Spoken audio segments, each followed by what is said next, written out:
మిథున రాశికి ఈ వారం ఉద్యోగ ప్రయత్నాలు ఎవరైతే చేస్తున్నారో అది నిదానంగా సాగుతుంది. సప్తమ దశమాధిపతి అయిన గురువు జన్మరాశిలో ఉన్నారు గోచారరీత్యా. వివాహాది విషయంలో కాస్త జాప్యం జరుగుతుంది. సంబంధం చేదాకా వచ్చి చేజారిపే అవకాశాలు గోచరిస్తోంది. అదేవిధంగా ధనం ఎంత వచ్చినా నెలలో చాలా కష్టంగా ఉంటుంది. ఒక రూపాయికి 2 రూపాయలు ఖర్చు అనేది ఉంటుంది. ఎటు వెళ్తుందో ఎలా వెళ్తుందో తెలియని భావన ఏర్పడుతుంది. ఫైనాన్షియల్గా అన్నీ మీరు చూసుకోవాల్సిన పరిస్థితి ఏర్పడుతుంది. ప్రతి విషయాన్ని క్షుణ్ణంగా పరిశీలించుకున్న తర్వాతే ముందుకు వెళ్ళడం చెప్పదగినది. వివాహాది శుభకార్యాల విషయంలో మంచి సంబంధం కుదురుతుంది. అయితే ఆ చేదాకా వచ్చి చేజారిపే అవకాశం కూడా లేకపోలేదు. వాటి విషయంలో జాగ్రత్తలు తీసుకోవాలి. ఉద్యోగరీత్యా ట్రాన్స్ఫర్ కావచ్చు, లేదా కొత్త ఉద్యోగం వచ్చే అవకాశం ఉంది. ఉన్న ఉద్యోగంలోనే చికాకు ఎక్కువగా ఉండే అవకాశాలు గోచరిస్తున్నాయి. వాటి విషయంలో జాగ్రత్త తీసుకోవాలి.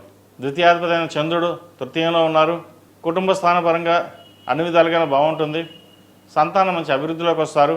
రావాల్సిన ధనం ఏదైతే ఉందో చేతికి అందుతుంది. పాత బాకీలు ఏవైతే ఉన్నాయో అవి వసూలు అవుతాయి. వచ్చిన ధనాన్ని బంగారం కావచ్చు, ఫ్లాట్ మీద కావచ్చు ఇన్వెస్ట్మెంట్ చేయడం అనేది చెప్పదగినది. స్పెక్యులేషన్కి దూరంగా ఉండడం, స్టాక్ మార్కెట్ దూరంగా ఉండడం చెప్పదగిన సూచన. ఏదైనా సేవింగ్స్ చేయదలుచుకుంటే ఫిక్స్డ్ డిపాజిట్ చేయడం అని చెప్పదగినది. ₹1 వడ్డీ ఎవరు ఇస్తారు, ఎక్కువ ఇస్తారు, వడ్డీకి తిప్పుదాం అనే భావన అటువంటి ఏవైతే ఉంటాయో అవి మీకు భవిష్యత్తులో నష్టం వచ్చే విధంగానే ఉంటుంది తప్ప లాభం వచ్చే విధంగా ఉండదు. వాటి విషయంలో కొంచెం జాగ్రత్తలు తీసుకోండి. అదేవిధంగా వ్యాపారం సంబంధించిన వ్యవహారాలు సానుకూల పడతాయి. కాంట్రాక్ట్ సంబంధించింది, రియల్ ఎస్టేట్ సంబంధించిన వారికి అనుకూలంగా ఉంటుంది. కొత్త ప్రాజెక్టు ప్రారంభిస్తారు. మీకున్న ధైర్య సాహసాలు ఏవైతే ఉన్నాయో అవి 4 అడుగులు ముందుకు వేద్దాం అనుకుంటారు. తర్వాత మళ్ళీ వెనక్కి వస్తారు. ఎటూ తేల్చుకోలేని పరిస్థితి గోచరిస్తోంది.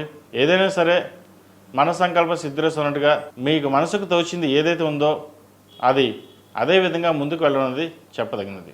అదేవిధంగా చార్టెడ్ అకౌంట్స్కి, MBA ఫినాన్స్, సాఫ్ట్వేర్ రంగం వారికి అనుకూలంగా ఉంది.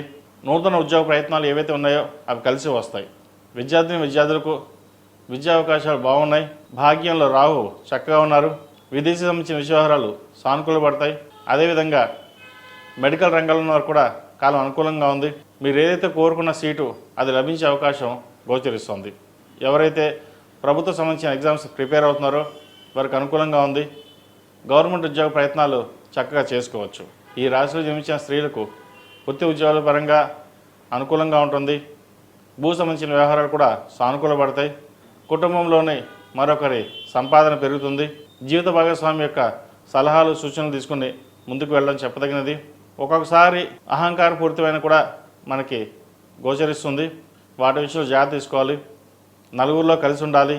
బంధువర్గంలో కూడా మిమ్మల్ని ఆప్యాయంగా పలకరించేవారు, కానీ మీరు అందరినీ దూరంగా పెట్టి నాకు నేను అన్నట్టుగానే ఉండడం జరుగుతుంది. అటువంటి విషయంలో జాగ్రత్త వహించండి. నలుగురితో పాటు సరదాగా ఉండడం, దైవ దర్శనాలు చేసుకోవడం చెప్పదగిన సూచన. ఈ శరన్నవరాత్రుల్లో ప్రతిరోజు ప్రతినిత్యం అమ్మవారికి కుంకుమార్చన చేసుకోవడం, ఆరావళి కుంకుమతోటి, కుబేర కుంకుమతోటి అమ్మవారిని పూజించండి. అదేవిధంగా కార్యాలయంలోనూ ఇంట్లోనూ ధూపం వేయడం చెప్పదగినది. ఈ నవరాత్రుల్లో చక్కగా అమ్మవారిని పూజించండి. మంచి ఫలితాలు సంప్రాప్తిస్తాయి. ఇల్లుకు సంబంధించిన వ్యవహారాలు ప్రారంభించండి. ఒక ఫ్లాట్ కానీ ఇండిపెండెంట్ హౌస్ కానీ కొనుగోలు చేసే అవకాశాలు గోచరిస్తుంది. ఈ రాశివారు ప్రతిరోజు ప్రతినిత్యం ఓం నమః శివాయతో దీపారాధన చేయడం, నవరాత్రులు కాబట్టి ప్రతిరోజు లక్ష్మీ తామర ఒత్తులతో దీపారాధన చేయడం చెప్పదగిన సూచన. ఈ రాశిలో జన్మించిన వారికి కలిసి వచ్చే సంఖ్య 6, కలిసి వచ్చే రంగు మెరూన్. ఏదైనా పని మీద బయటకు వెళ్ళేటప్పుడు శుక్రవారం కానీ మంగళవారం అడిగిన వెళ్ళండి. మంచి ఫలితాలు సంప్రాప్తిస్తాయి.